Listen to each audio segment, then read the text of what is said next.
안녕하십니까. 인문학연구소 인연입니다. 이번 시간에도 우리 역사 속의 범죄자들에 대한 이야기 이어서 해보는 시간 갖도록 하겠는데요. 오늘은 그 쉬운 5번째 동거녀를 토막 살해한 박춘풍에 대한 이야기를 해보도록 하겠습니다.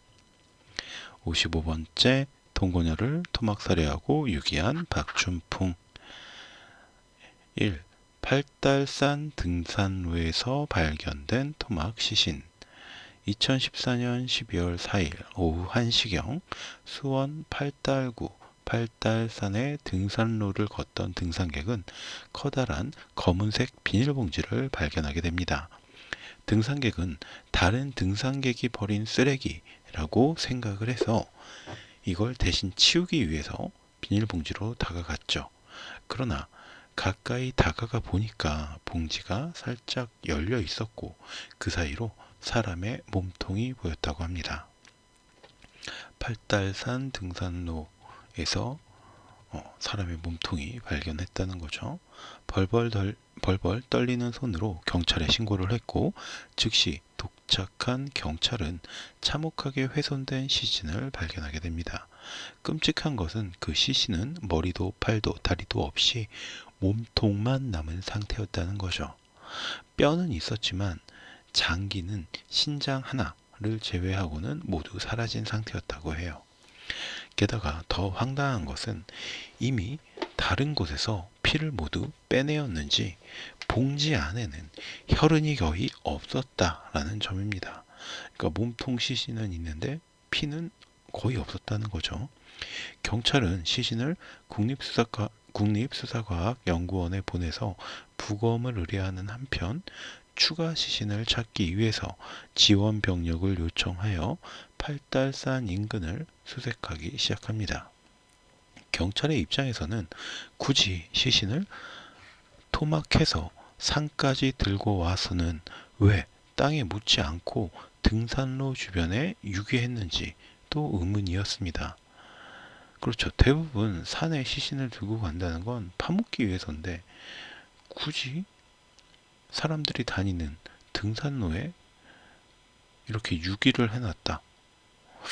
굉장히 뭔가 의미심장한 그런 내역이 있지 않을까, 내막이 있지 않을까 생각을 했던 거죠. 경찰은 물론 사건을 접했던 사람들 역시 몸통만 발견되고 머리와 팔, 다리, 장기 등이 사라졌다는 점에서 장기 밀매범의 소행이 아닌가라고 의심하기 시작합니다.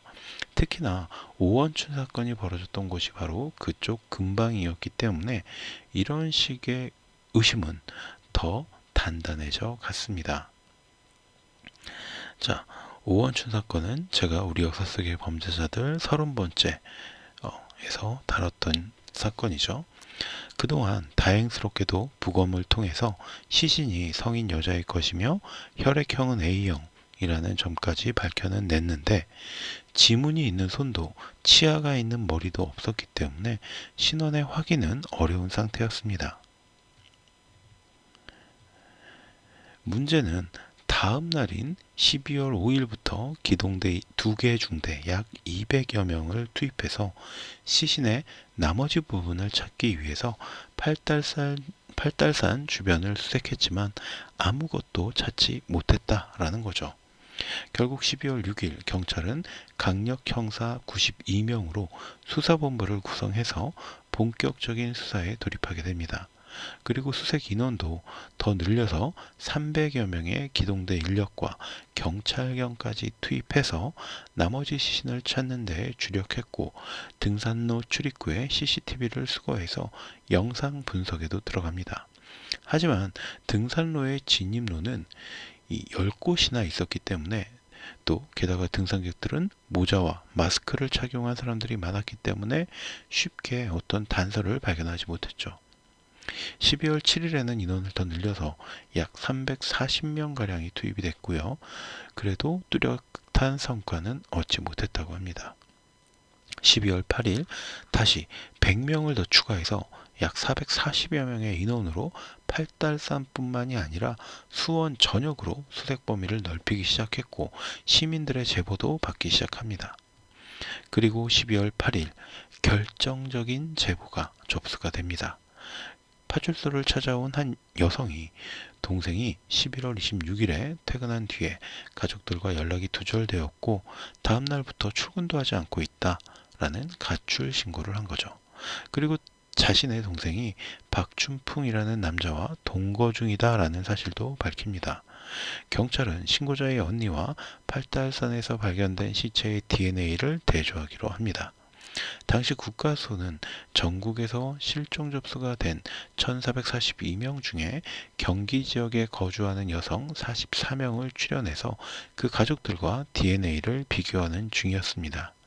그러다 언론과 시민들의 반응, 장기 밀매, 인육 캡슐 등으로 언론과 시민들의 반응이 장기 밀매나 인육 캡슐 쪽으로 쏠리기 시작하니까 경찰은 국과수의 정밀 부검을 바탕으로 한 결과 보고서를 발표하게 됩니다. 장기 밀매라면 심장이 뛰고 있을 때 장기를 적출해야만 하는데 가슴을 열었던 흔적이 없고 매매의 대상인 신장이 남겨진 것을 보면 장기 밀매는 아니다 라고 발표를 한 거죠. 물론 그럼에도 불구하고 국민들의 여론은 음모론 쪽으로 쏠리고 있었죠. 그리고 12월 11일 오전 10시 10분 사건의 진상을 파헤칠 만한 제보가 들어옵니다. 자신이 수원시 팔달구 교동의 3층짜리 다가구 주택 집주인이라고 밝힌 제보자는 11월 하순쯤 반지하 월세방을 가게 예약했던 조선족 남자가 보름이 지났는데도 나타나지 않는다라고 이야기한 거죠. 경찰은 그 조선족 남자가 팔달산 사건과 연관이 되어 있다라고 생각을 하지는 않았지만 어떤 단서든 찾아야 하는 입장이었기 때문에 제보한 집주인을 찾아갑니다. 그리고 당시엔 집주인이 사우나에 가 있는 상태였기 때문에 그냥 들어왔는데 그 뒤에 집주인에게 전화가 와서 혹시나 싶어서 월세를 준 반지하 방에 내려가 봤더니 웬 박스 안에 비닐봉지와 장갑이 있었다라는 말을 듣게 되죠. 가계약만 한 상태였기 때문에 사람이 들어와서 산 적은 없는데 뭔가 이상하다라는 이야기였죠. 경찰은 바로 현장으로 달려가게 됩니다. 그리고 집안을 수색하던 중에 화장실에 걸려있던 두루마리 휴지에서 좁쌀만한 붉은 점 하나를 발견해요. 그리고 그 붉은 점이 의심스러웠던 경찰은 감식반에게 그 점을 의뢰를 했고요. 이것이 바로 혈흔이다 라는 사실을 확인합니다. 그리고 본격적인 현장 정밀 감정을 통해서 인체 조직 일부를 발견하게 되는데 1mm도 되지 않는 크기의 작은 지방 덩어리였습니다. 그리고 그것이 팔달산 피해자의 DNA와 일치한다 라는 사실을 밝혀내게 됐죠. 그리고 앞에서 실종 신고를 했던 언니와 피해자의 DNA가 가족으로 밝혀지면서 피해자의 신원이 확인됩니다. 피해자는 48세의 김씨 여인이었죠. 그렇게 해당 월세방을 가계약했던 인물이 박춘풍 혹은 박춘봉이라고도 하는데 로 밝혀지면서 본격적으로 그의 행적을 쫓기 시작합니다. 경찰은 박춘풍이 치과에 자주 다닌다라는 소문을 바탕으로 해당 치과의 CCTV를 통해서 박춘풍의 인상착의를 확인할 수 있었습니다. 자, 박춘풍의 모습이고요. 경찰은 박춘풍의 행적을 뒤쫓는 한편 수색 작업을 이어나가게 되는데 11월 11일 팔달구 매교동의 수원천 인근에서 시신의 일부와 여성 속옷 등을 발견하게 됩니다. 그리고 주변을 더 정밀 수색하던 중에 추가로 비닐봉지 2개를 더 발견했고요. 그 안에는 살점과 장기의 일부, 여성의 팬티 등이 들어있었다고 합니다. 자, 그래서 오원춘의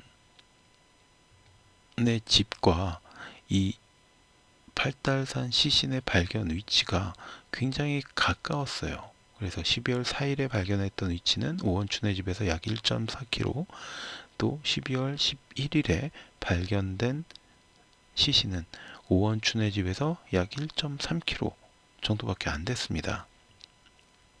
자, 그러니까 이 장소가 오원춘이 살았던 집과도 가깝다 보니까 이 박춘풍과 오원춘이 한패가 아니냐라는 의심도 있었습니다.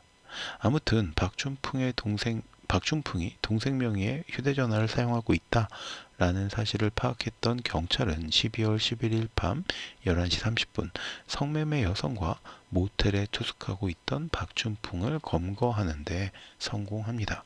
박춘풍은 경찰 조사에서 자신의 혐의를 부인하고 묵비권을 행사하는 등 끝까지 빠져나가려고 했지만 월세방에서 피해자의 혈흔과 DNA가 확보되었다라는 사실을 바탕으로 추궁을 하자 3시간 만에 범행을 시인하게 됩니다. 그러나 그것은 피해자 김 씨와 말다툼 끝에 살짝 밀쳤는데 벽에 부딪혀 넘어지면서 사망했다라는 우발적 범행을 주장하는 것이었죠. 담당 형사는 당연히 믿지 않았지만 믿는 척하면서 나머지 시신 유기 장소를 캐물었고요. 마침내 김 씨를 11개의 봉투에 담아서 4곳에 유기했다라는 사실을 확인하게 됩니다. 자, 두 번째 범죄의 전개 과정. 경찰에 따르면 박춘풍과 피해자 김 씨는 2014년 4월부터 동거를 시작했고 경제적인 문제로 자주 다투었다고 합니다. 특히 박춘풍이 도박까지 일삼기 시작하자 김 씨는 그와의 관계를 정리하기 위해서 집을 나가게 되었고요.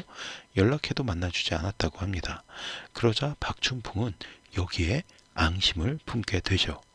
11월 25일 박춘풍은 자신이 일하던 공사 현장 관리자에게 다음날 하루 휴가를 냈고요. 26일 오후 1시 김 씨가 일하는 마트를 찾아가서 퇴근하는 김 씨를 강제로 자신의 집으로 끌고 와서 살해합니다. 그리고 살해한 김 씨를 자신의 집으로 운반하기 쉽게 그 일부를 훼손은 했고요. 사체의 일부를 훼손했고 미리 가계약해 두었던 월세방으로 이동한 다음에 화장실에서 다시 여러 부분으로 토막을 내었다고 합니다. 여기서 박춘풍은 김 씨를 살해하고 훼손할 목적으로 월세방을 구했다라는 점에서 우발적 살인이 아닌 계획적 살인이다라는 점이 드러나게 됐죠. 자, 박춘풍의 행적을 쫓아가다 보면요.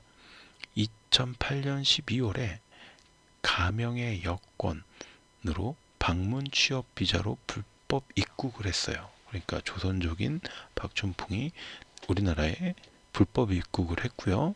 2014년 11월 26일에 수원 매교동 집에서 동거녀인 김 씨를 살해하고 시신의 일부를 훼손 처리합니다. 그리고 300m 정도 떨어진 반지하 원룸에 월세 가계약한 곳으로 김 씨의 시신을 옮긴 다음에 다시 훼손하고 유기했고요. 12월 4일에 팔달산 등산로에서 사람 몸통 시신이 발견되었고 12월 11일에 살점 등이 담긴 비닐봉지 4개가 추가로 발견되었고 수원의 한 모텔에서 긴급 체포를 하게 된 겁니다. 2015년 6월 30일 수원지방법원은 박춘풍의 살인 혐의를 인정하고 무기징역을 선고하면서 그를 사이코패스로 진단합니다. 그러나 박춘풍을 담당했던 국선 변호사는 박 씨는 어릴 때 사고로 오른쪽 눈을 다쳐서 의안을 하고 있다. 이것이 뇌에 영향을 미쳤다. 때문에 사이코패스가 아니라 대뇌의 손상이다. 라는 주장을 펼치게 되죠. 사이코패스라는 진단 때문에 가중처벌을 받았다. 라고 주장한 겁니다. 결국 사법사상 처음으로 범죄자의 뇌 영상 촬영과 사이코패스 검사를 함께 진행하게 됩니다. 검사 결과 사이코패스가 아닐 가능성이 크다라고 밝혀졌지만 그 사실이 판결에 영향을 주지는 못했습니다. 2심 재판부도 1심의 판결을 유지했고요. 2016년 4월 15일 대법원 역시 무기징역을 확정 지으면서 박춘풍은 현재 무기수로 복역 중이라고 합니다. 이처럼 박춘풍이 저지른 토막살해 사건을 해결한 데에는 별것 아닌 것처럼 보이는 사실들이 큰 역할을 했습니다. 48세 성인 동생의 실종에 적극적으로 신고했던 언니, 월세방 가계약자의 입주 날짜 불이행을 제보했던 집주인, 두루마리 휴지에서 발견했던 미세한 빨간 점 하나를 놓치지 않았던 형사처럼 말이죠. 이렇게 범죄자는 어떻게든 잡힌다라는 사실을 우리는 이 사건을 통해서 다시 한번 깨달을 수 있습니다. 자, 그럼 오늘의 이야기는 여기서 마치도록 하고요. 제가 오늘 여러분께 들려드린 이야기가 여러분들의 흥미와 호기심을 조금이라도 자극시켜 드렸다면, 만족시켜 드렸다면 구독과 좋아요도 부탁드리겠습니다. 저는 다음 시간에 또 다른 이야기로 찾아뵙도록 할게요. 감사합니다.